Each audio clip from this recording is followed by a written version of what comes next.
कलेजी, liver, it's a super food. Healthline वाले कहते हैं कि हम हर फूड को सुपर फूड नहीं कहते, लेकिन ये कलेजी तो सुपर डुपर फूड है। और ये टाइटल इसको क्यों मिला? क्योंकि it's a nutrient dense food.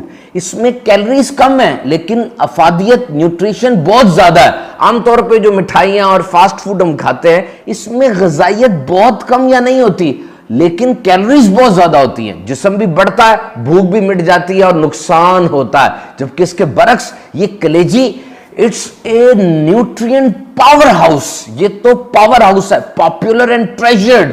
ग़िज़ाइयत का ऐसा खजाना है इसमें। और अब एक अहम सवाल आपसे, बताइए कलेजी ज्यादा अच्छी किसकी है, बड़े की या छोटे की, गाय की या बकरे की? देखिए, विटामिन ई खून, जल्द, दिमाग और नजर के लिए बड़ी अच्छी है। विटामिन के जख्मों के ठीक होने और हड्डियों के बनाने में मदद देती है। Vitamin B6 central nervous system और मेटाबॉलिज्म, ये जो ग़िज़ा हमारे जिस्म का हिस्सा बनती है उसमें काम आती है। जिंक क़ुव्वत मुदाफ़ियत, पावर ऑफ इम्यूनिटी को बढ़ाती है और भी इसके बड़े फवायद है। विटामिन सी खलिए यानी ये जो सेल्स होते हैं इसकी ग्रोथ और रिपेयर के अंदर बहुत जरूरी है। Vitamin B12 red blood cells और DNA के लिए बहुत जरूरी है। ये सारा कुछ जो मैंने बोला और भी बहुत कुछ कलेजी में मौजूद है, लेकिन तहकीक के मुताबिक बड़े की कलेजी, जो गाय की कलेजी होती है, उसमें ये कुछ कुछ ज्यादा है बकरे की कलेजी से। लेकिन याद रखिएगा, कलेजी बकरे की हो या बड़े की हो जनाब, ग़िज़ाइयत से भरपूर है। और इसका एक अहम तरीन फायदा यह है कि ये जो बच्चे एनेमिक होते हैं, जिनका HB लेवल कम होता है, आयरन भी कम होती है,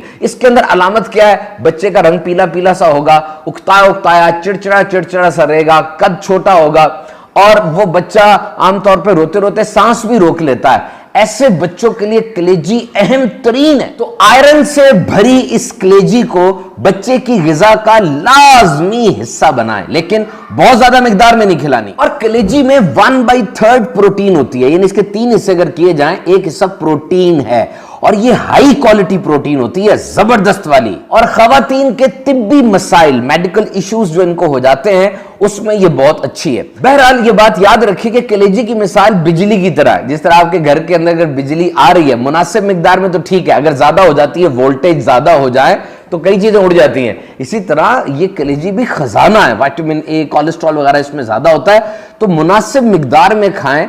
और बाज औकात कई दवाइयां खाने वाले डॉक्टर से पूछे बगैर बिल्कुल कलेजी ना खाएं, क्योंकि कलेजी उन दवाइयों के साथ मिलकर उल्टा काम ना हो जाए। मिकदार किस तरह खानी है सब डॉक्टर से पूछ लीजिए। कलेजी से स्मेल, हीक और बू दूर करने के लिए आमतौर पर सिरका और नींबू का इस्तेमाल किया जाता है। अमेरिकन और यूरोपियन शेफ एक और मशवरा देते हैं। वो कहते हैं कि दूध में पकाने से पहले कलेजी को डुबो लें 5 मिनट के लिए। इससे एक तो वो टेंडर हो जाएगी, नरम हो जाएगी, और उसमें जो टॉक्सिन्स हैं, कुछ अज्जा ऐसे खराब किस्म के, वो भी साफ हो जाएंगे। लेकिन ये दूध वाला नुस्खा जो है ना, इसके बाद कलेजी को फ्रीज नहीं करना, फौरन पका लेना है। इसके अलावा पिसा हुआ लहसुन और आटे की भूसी छानने के बाद जो ऊपर चीज रह जाती है, उसको मल लेने से भी कलेजी के अंदर से बू जा सकती है। बहरहाल जी, कलेजी फ्राई हो, सालन हो या बारबेक्यू हो, बहुत बेहतरीन है, लेकिन मशवरे के साथ और मुनासिब मिकदार में इसको इस्तेमाल करना है। नबी करीम सल्लल्लाहु ताला अलैहि वसल्लम का मामूल था कि आप ईद उल अज़हा की नमाज से फरागत के बाद अपने दस्ते मुबारक से कुर्बानी का जानवर ज़बा फरमाते और फिर कलेजी पकाने का हुक्म इरशाद फरमाते। जब कलेजी पककर तैयार हो जाती, आप उसे तनावुल फरमाते। तो कुर्बानी करने वाले के लिए यही है कि वो कुर्बानी के गोश्त में सबसे पहले कलेजी खाए, कि इसमें हुजूर अकरम सल्लल्लाहु अलैहि वसल्लम के अमल से मुशाबहत भी है और नेक शगुन भी है। कलेजी खाइए, सेहतमंद रहिए।